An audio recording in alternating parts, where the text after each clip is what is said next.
Matapos ang mataas na emosyon at karangalan ng pagbitbit sa bandila ng Pilipinas, dumating ang sandali ng katotohanan, ang Round of 16 ng SEA Games 2025 Women's Singles. Ang buong tennis world ay nakatutok. Hindi lang para makita kung mananalo ba si Alexandra Ayala, kundi kung paano niya idedemanda ang kanyang WTA ranking laban sa regional grind. Ito ang pinakamalaking conflict na hinarap niya, ang WTA star na kailangan patunayan na kaya niyang manalo ng walang awa laban sa isang kalaban na gigil na mag-produce ng historical upset.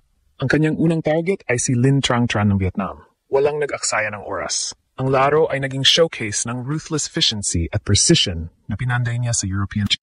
Ang bawat palo ni Ala ay tila nagdadala ng mensahe. Ang emotional high ng pagiging flag bearer ay hindi nakabawas sa kanyang killer instinct, lalo pa itong nagpalakas. Ang kanyang serve ay mabilis at accurate at ang kanyang trademark na forehand ay naghatid ng matitinding winners. Ginulat ng performance ni Ala ang mga regional analysts. Inasahan nilang magkakaroon ng adjustment period o sloppy play si Alex matapos ang travel at ceremonial duties. Ngunit ang nakita nila ay isang atleta na handang magtapos ng laro ng mabilis. Ito ang professionalism ng WTA na ipinakita sa SEA Games Court. Ang momentum na nabuo niya sa opening ceremony ay tuluyang isinalin sa dominasyon sa laro. Ang matagumpay at mabilis na panalo ni Ala laban sa Vietnam ay isang warning shot sa lahat ng kanyang karibal. Ito ay nagpapatunay na ang ginto ay nakatadana para sa Pilipinas at ang kanyang gigil na tuparin ng family dream come true ay mas matindi kaysa sa anumang pressure o fatigue. Ang rally to believe again ay nagsimula na at ang unang hakbang ay sinara ng may buwang puwersa. Ngunit sapat na ba ang isang madaling panalo upang ihanda siya sa mas matitinding laban sa quarterfinals at semifinals? Ang round of 16 ay hindi naging match. Ito ay naging demonstration ng world-class level ni Alex Ayala laban sa regional field. Matapos ang mataas na emotional peak ng pagiging flag bearer ng Pilipinas, ang tanong ng lahat ay, mababawasan ba ng honor at fatigue ang killer instinct ni Alex Ayala? Ang round of 16 ng women's singles kontra kay Linh Trang Tran ng Vietnam ang magsasagot.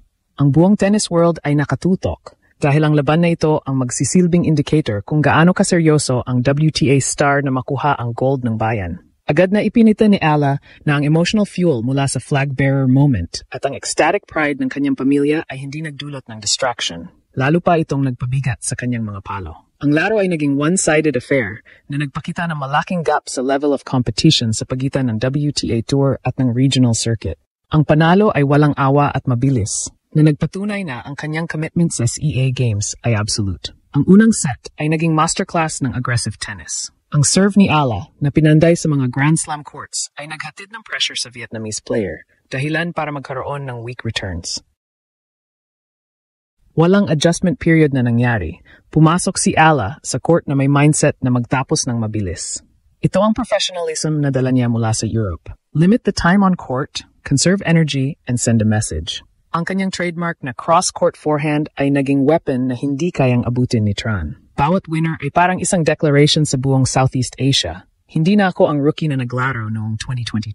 WTA champion na ako. Ang strategic implication ng dominasyong ito ay malinaw.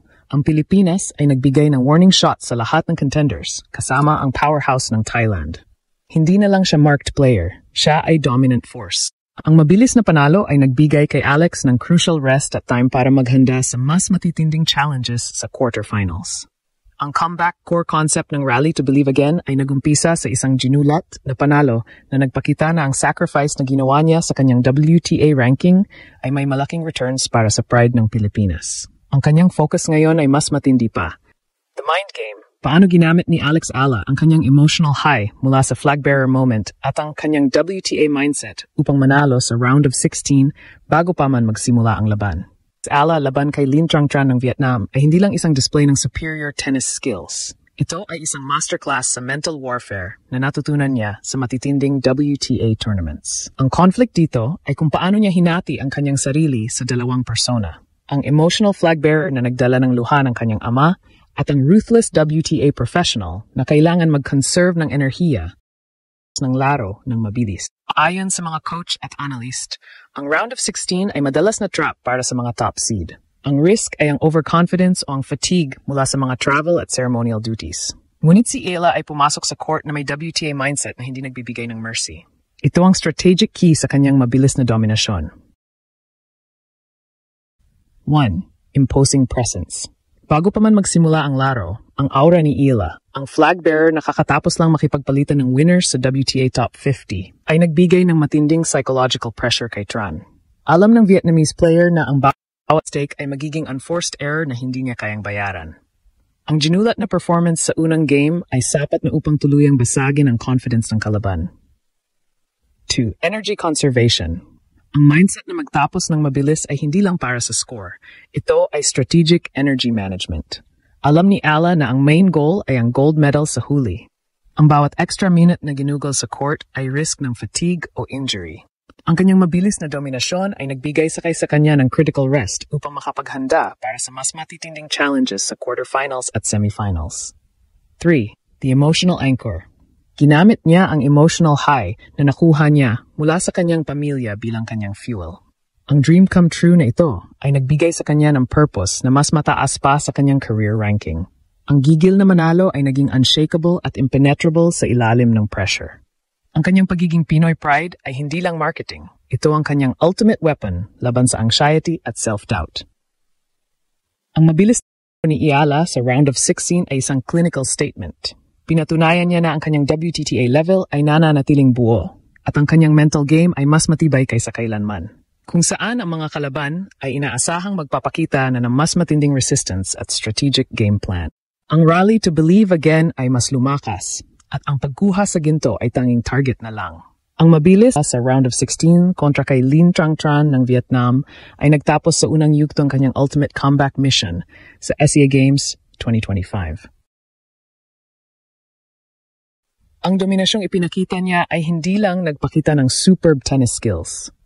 Ito ay kumpirmasyon na ang kanyang emotional high mula sa pagiging flag bearer ay isinalin niya sa ruthless professionalism. Ang WTA champion ay naglalaro ng may Grand Slam intensity sa regional court. Ito ay nagbigay ng mensahe sa buong Southeast Asia. Ang Pilipinas ay seryoso sa pagkuha ng singles gold.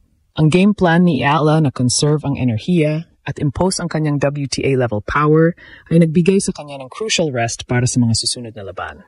Ang rally to believe again ay mas lumakas at ang kanyang gigil na makita ang kanyang pamilya at ang bayan na nagdiwang ay nagiging unshakable anchor. Ngayon, ang mata ng buong Pilipinas ay nakatutok sa quarterfinal. Kaya ba niyang ipagpatuloy ang kanyang dominasyon at tuluyang makarating sa finals kung saan ang ginto na lang ang hadlang para makumpleto ang kanyang legacy comeback?